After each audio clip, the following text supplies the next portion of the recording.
राज्यसभा चुनाव के लिए आज नामांकन भरने का आखिरी दिन है। बीजेपी से किरण चौधरी राज्यसभा के लिए हरियाणा से नामांकन दाखिल करेंगी। सुबह 10 बजे किरण चौधरी नामांकन दाखिल करेंगी। मुख्यमंत्री नायब सैनी समेत अन्य मंत्री और विधायक इस दौरान मौजूद रहेंगे।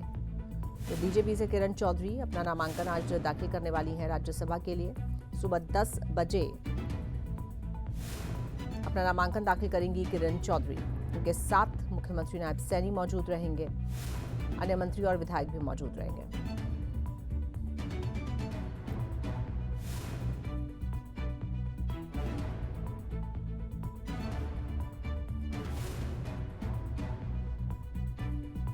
तो किरण चौधरी आज राज्यसभा से अपना नामांकन दाखिल करने जा रही हैं। भारतीय जनता पार्टी की तरफ से राज्यसभा से अपनी उम्मीदवारी दाखिल करेंगी किरण चौधरी। सुबह 10 बजे वो अपना पर्चा दाखिल करेंगी और इस दौरान उनके साथ मुख्यमंत्री नायब सैनी, अन्य मंत्री और विधायक मौजूद रहेंगे।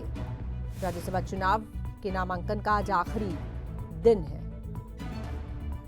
तो हरियाणा से ये चौथी सीट है राज्यसभा की, जिसके लिए बीजेपी ने इस बार किरण चौधरी को उम्मीदवार बनाया है।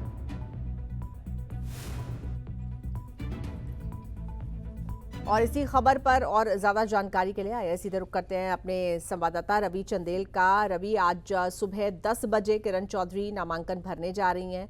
कौन कौन लोग उनके साथ इस दौरान मौजूद रहेंगे, और साथ ही ये भी बताएं कि जिस तरह से कांग्रेस पार्टी ने अभी तक कोई उम्मीदवार नहीं उतारा है अपना, क्या लगता है आखिरी समय में क्या कांग्रेस की तरफ से कोई उम्मीदवार उतारा जा सकता है? देखिए, आज अब से कुछ ही देर के अंदर संत कबीर कुटीर आवास में तमाम भारतीय जनता पार्टी के विधायक और मंत्री जो हैं वो संत कबीर कुटीर आवास में पहुंचेंगे और वहां पहुंचकर एक तरीके से अब विचार विमर्श जो है वो किया जाएगा और वहीं से सीधा विधानसभा का रुख जो है वो किया जाएगा, जहां पहुंचकर किरण चौधरी जो है वो राज्यसभा के उम्मीदवार के पद का जो है वो नामांकन भरेंगे। और इस मौके पर मुख्यमंत्री नायब सिंह सैनी, प्रदेशाध्यक्ष मोहन लाल बडौली, चुनाव प्रभारी विप्लव कुमार देव समेत सभी मंत्री और विधायक जो है वो इस मौके पर विधानसभा में उपस्थित रहेंगे। और साथ ही साथ सबसे बड़ी बात, जिस तरीके से कांग्रेस का यदि हम जिक्र करें तो विपक्ष के अंदर खास तौर पर कांग्रेस और जननायक जनता पार्टी के बीच में खींचातानी का माहौल और तंज जो है वो एक दूसरे के ऊपर बरसाए जा रहे हैं, जिसका उसके पीछे की जिस तरीके से दुष्यंत चौटाला का जिक्र करें तो उनकी तरफ से सीधे तौर पर कहा जा रहा है कि उनकी पार्टी के 10 विधायक थे, 10 में से उनके पास मात्र 4 विधायक जो है वो शेष रह गए हैं और 6 विधायक जो है उनमें से कुछ विधायक कांग्रेस के खेमे में शामिल हो चुके हैं तो कुछ विधायक जननायक जनता पार्टी, माफ कीजिएगा, भारतीय जनता पार्टी में शामिल हो चुके हैं। ऐसे में भूपेंद्र सिंह हुड्डा का जो संख्या बल है वो उसमें जरूर बढ़ोतरी हुई है। तो अब भूपेंद्र सिंह हुड्डा को राज्यसभा के उम्मीदवार का जो है वो नामांकन भरना चाहिए, राज्यसभा के लिए उम्मीदवार जो है वो घोषित कर देना चाहिए, ताकि एक अच्छी फाइट जो है वो राज्यसभा की सीट के लिए देखने को मिले। जी बिल्कुल रवि, लेकिन कांग्रेस पार्टी का किसी उम्मीदवार को ना उतारना, क्या ये पर्याप्त संख्या बल ना होना इसकी बड़ी वजह है या कोई और वजह भी है? और क्या किसी लास्ट मोमेंट सरप्राइज की उम्मीद की जा सकती है?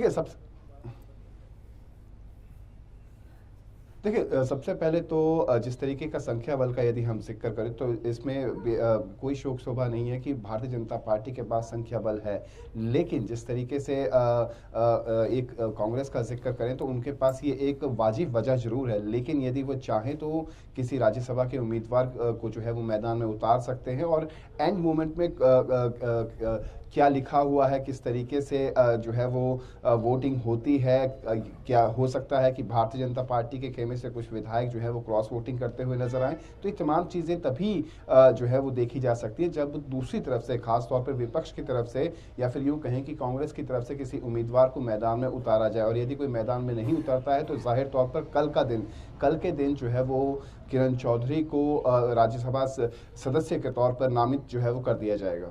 जी बिल्कुल, लेकिन आपके सूत्र क्या बता रहे हैं रवि? क्या लगता है कांग्रेस पार्टी में, कांग्रेस के खेमे में और बाकी खेमों में क्या चल रहा है राज्यसभा को लेकर?